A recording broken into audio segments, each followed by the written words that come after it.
Hey guys, welcome back to Critical Flick. So we have been out of town for a little bit. We went to a film festival out in Middleburg, Virginia. So I had the opportunity to catch up on Evil, and today I'm reviewing episodes 3 and 4 together. This might be a slightly longer video, but I really wanted to touch on it because this show has really picked up for me.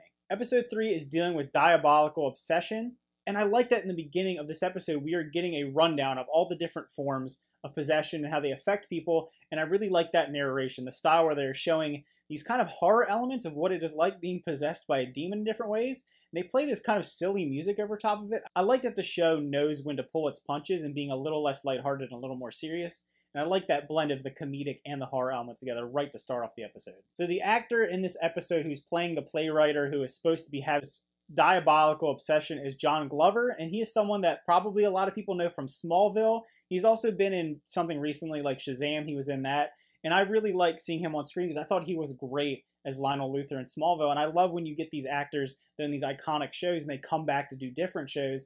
And he also went to my college, the same college with me, Townsend University. So I always like to see him getting work, and he definitely does a really good job in this episode. I thought that his performance as someone who is kind of losing their mind, who thinks that they are being controlled by a demonic spirit, and being an over-the-top theatrical person on top of that, really created an entertaining moments and very, very manic when he's on screen.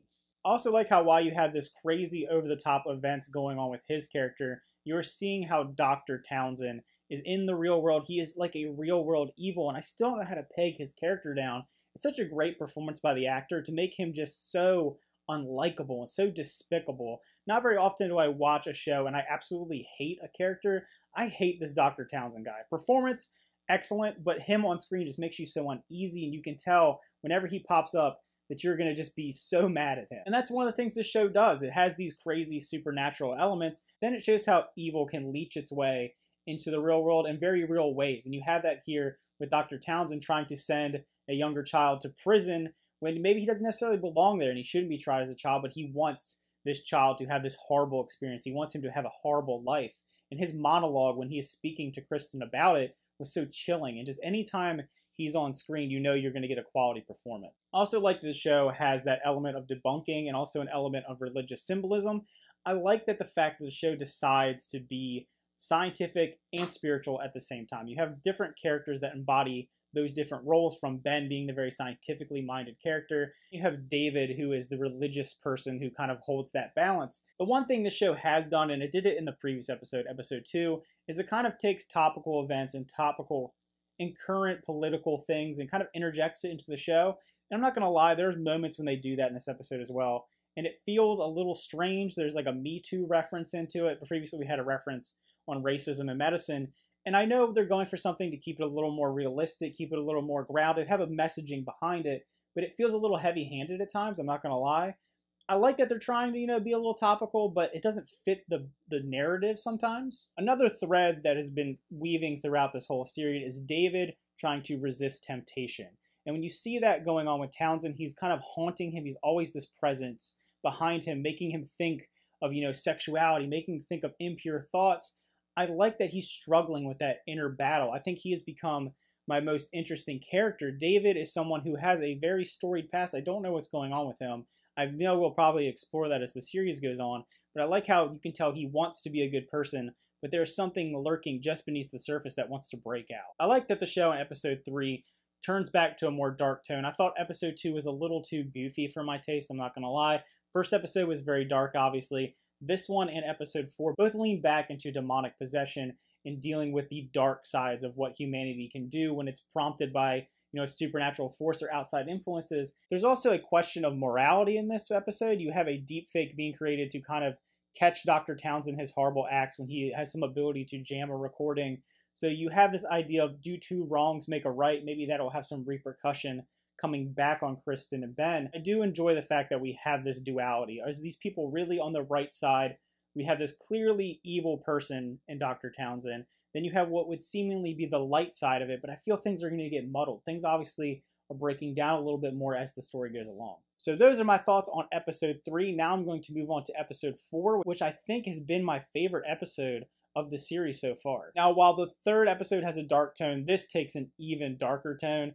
We are seeing a child that is possessed, a child that may be dealing with something that is very, very dark in his soul, and seeing his performance is just so creepy. There's something very, very unsettling about a child that has those just dead eyes and there's nothing beneath there, the joyous innocence of a child being taken away from him.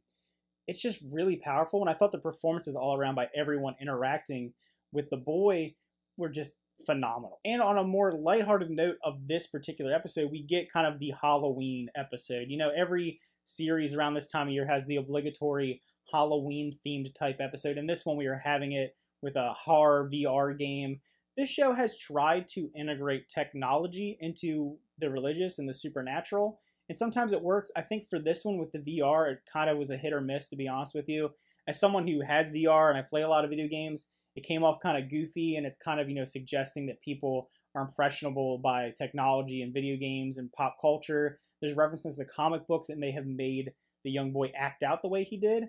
And I don't know if I particularly subscribe to that idea, but it's kind of interesting that, again, they are taking a topical idea and interjecting it into this story of morality and evil in the real world. And it also wasn't lost on me that the actor Mike Coulter, who plays Luke Cage, who is a comic book hero on the Netflix series, is talking about comic books. I don't know if that was an intentional nod to his previous work, but I like that kind of was thrown in there for fans of the actor. Now, there was arguably the darkest moment in the entire series in this episode. The young boy who is possessed or seemingly possessed by a demonic spirit throws a baby in a pool in the attempt to kill her.